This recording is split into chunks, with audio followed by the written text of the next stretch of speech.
Hey y'all, it's Rick here with Uncommon Communion. And yes, I'm recording again, partially because it has gotten late, because I watched not one, but two episodes of The Leftovers.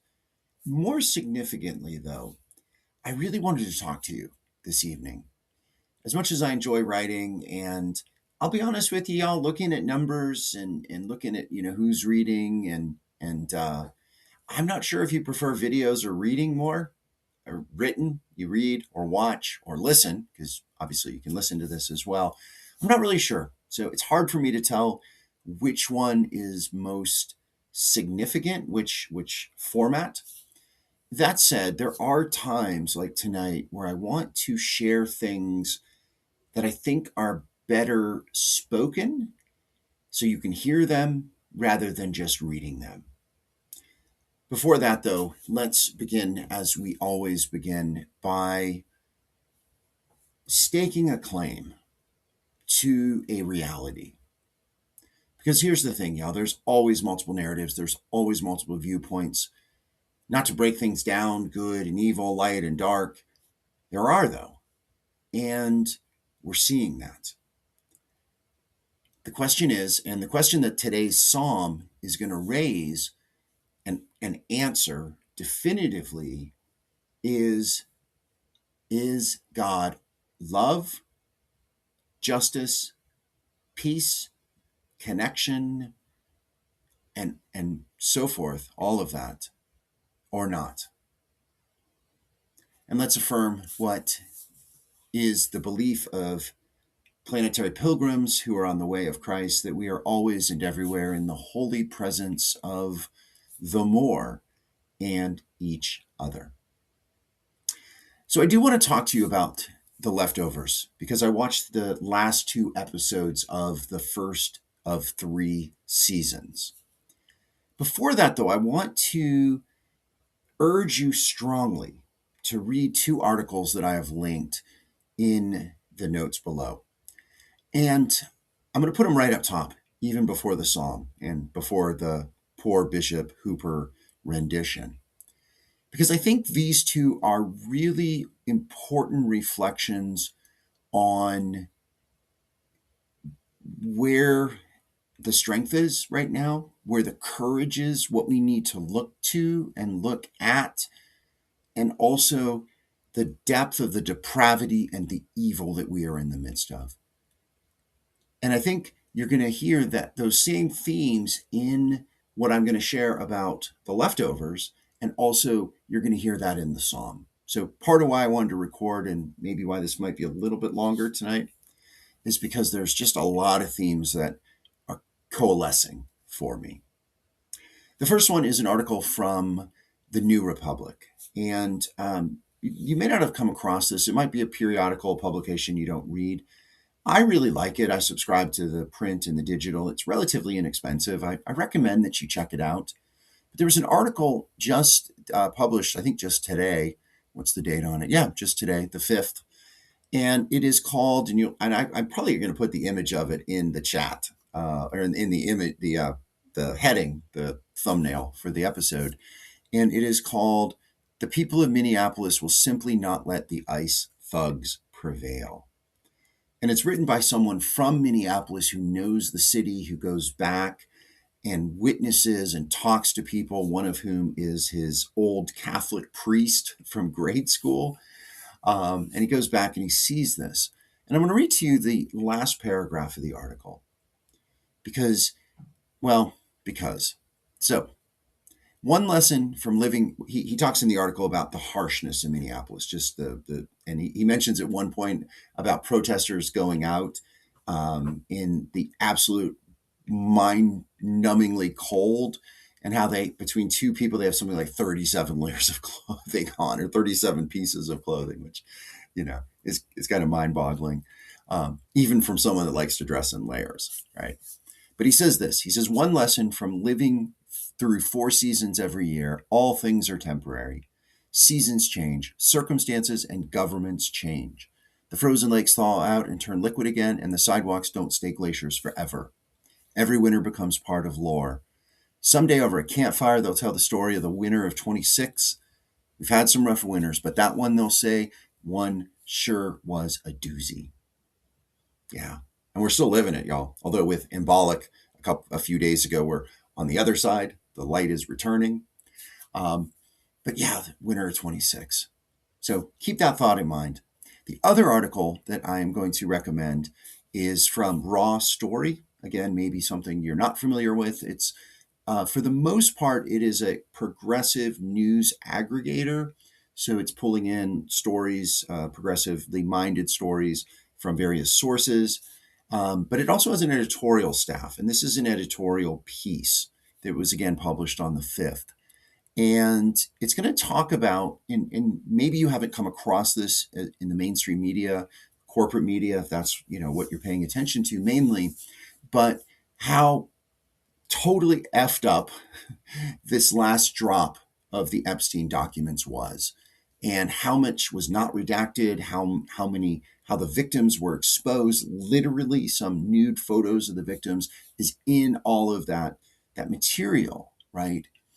And this author, this opinion author, has, I think, a really important conclusion about why that was done. That was not an accident. That it was too big and too clustered around one theme to be an accident.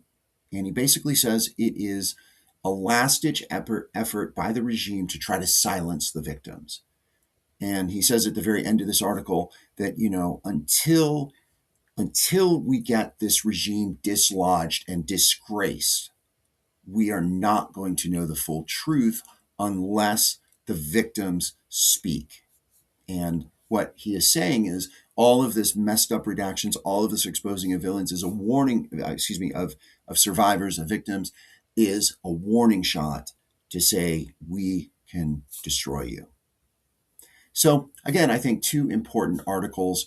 And that second article, y'all, really reveals to me the depravity of this regime, and just the GOP, the guardians of pedophiles, how they really are doing nothing. There is compelling evidence that the president of the United States absolutely knew a pedophile, absolutely was close to a pedophile, is absolutely lying to us about his relationship with that pedophile. And there is increasingly conclusive evidence that from what has been released, and we know that he has been scrubbed, we know that there was an effort to take his name out, but that there is increasing evidence that he himself had sex with underage children. Yeah. So that's where we are, y'all. That's where we are. So we need hope. We need to keep hope. And I want to just share for a moment about the leftovers. And an interesting thing about the leftovers that I encountered in the 9th out of 10 episodes. So real briefly, the leftovers is a story, it's a book, and it's a HBO Max series that's already over. It ran 3 seasons, and it started in 2014. And this is significant. I'll get to it. And the book was written in 2011, so even a little bit before that. So how the series is about 2% of the world population just disappears. And the first 8 episodes, we're seeing the aftermath 3 years on from that absolutely disruptive and still unexplained, event. And the 9th episode was showing these characters that we've gotten to know in the aftermath the day before, and then actually the moment of the departure, the disappearance, right? When these 2% just vanished, poof, gone. And when I first started seeing it, it was really disturbing. It was really weird to watch. I mean, of course it's fiction, right? I know that. But knowing how people are before a pivotal moment, before a turning point, is really something, because we know the rest of the story. We can look back and we can see those characters, we can see those people, and we can say, they had no idea what was coming. They have no idea what happens next, right? And what is so fascinating about the leftovers, and I said this in an earlier podcast, is that it was written really in the aftermath of 9/11, right? September 11th, 2001. And I don't know if you've ever seen this. I think it's on YouTube. I've watched most of it. It's really hard to watch. It is basically a compendium of news stories in New York and the world, like what was going on September 10th, 2001, the day before the United States changed irreparably. And we're still living in the aftermath of that, y'all.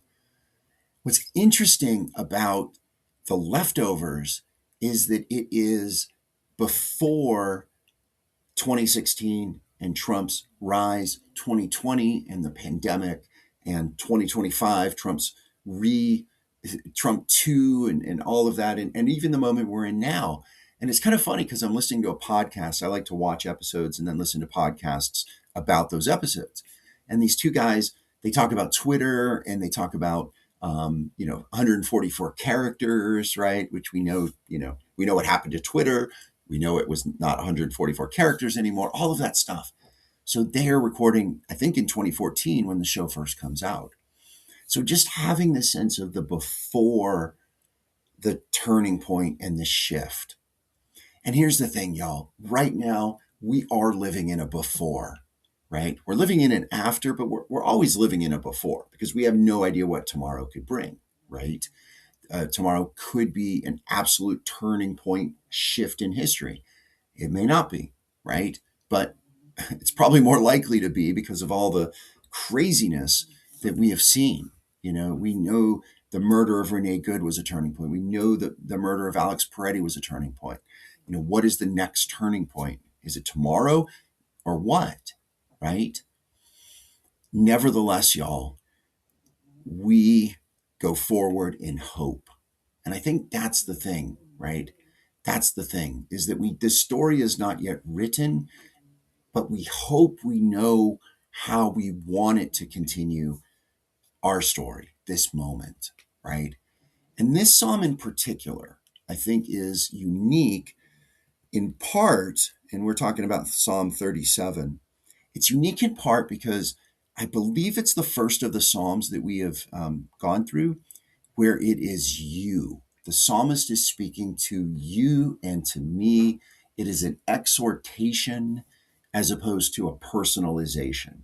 Many of the psalms, including the next one, 38, is about, grandfather, I cried out to you. It was I, right? This is about you. It's a long one, so I'm not going to read the whole thing. In fact, it's quite a few verses. It's 40 verses. I'm only going to read a chunk of verses in the middle, in the early part, and then I'm going to read. Actually, I'm just going to read a chunk of verses. I'm not even going to read the last verse, and then I'm going to skip ahead, and that will be our last. That'll be our prayer. All right. So stick with me here. I know this is going a little bit long, but here it is. So this is verses 3 through 16. Put all your trust in grandfather. Live in harmony with the land, and you will be well fed and cared for. Make grandfather your greatest desire, and he will give you what your heart longs for. Trust grandfather to show you the road to walk, and you can be sure he will walk it with you. He will make your good deeds shine like the dawn and your just ways like the midday sun. Walk softly before grandfather. Wait in silence before him. Do not worry or be upset when others who walk a bad path get away with their evil schemes. Let go of your anger and turn from your fiery rage. Do not let your fury control you, for it will take you down a bad path. Those who do wrong will be cut off from the land, but for the ones who look to grandfather, the land will be theirs to walk. It will not be long before these evil troublemakers are no more. Even if you search behind every rock and bush, in the place where they were once found, they will be gone. The land will welcome and be home of those who walk softly with humble hearts. They will live on the land with great peace and well-being. The bad-hearted ones who make evil plans against the good-hearted and angrily grind their teeth at them. Our honored chief laughs at them, those bad-hearted people, for he can see that the day of their last stand is not far off. These bad-hearted evildoers have bent their bows to strike down the poor and needy. They have drawn their long knives to violently kill the ones who walk a straight path. But their bows will be broken, and their long knives will pierce their own hearts. It is better to walk the good road and have little than to walk a dark and evil path and have much. The strong arms of the evildoers will be broken, but grandfather will hold the good-hearted safe in his strong arms. And then 30 and 31. Actually, I'll hold these for just a minute. Whew, y'all. I was having some feels when I watched the last episode of the 10, the season for one end of Left Behind, the Leftovers, excuse me. And because it ends in hope. It ends with a character, I'm not going to give away much, but a character who is running, who is fleeing. She's written a goodbye letter to the person that she loves, the person she's connected with, and she's dropping it on his door and is going to disappear, not say goodbye. And she finds a baby on the doorstep. And we know where the baby came from in the story. It's almost a newborn, an infant. And she picks it up, and the man she was going to say goodbye is walking up with his daughter, and they're devastated. They've been through this incredible trauma. And she turns and looks with a smile on her face, holding this new life. And she says, "Look what I found." And she's staying. We know she's staying, right?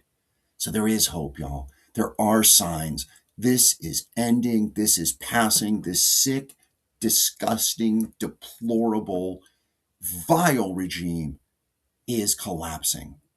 And there will be a day that is that turning point. It hopefully will be soon. It hopefully will be soon. But if not, we need to continue to work and wait and watch and hope and push, because we have a part in this too, y'all. All right, we're going to end with these last two verses to take us out. Again, I appreciate if you've made it this far.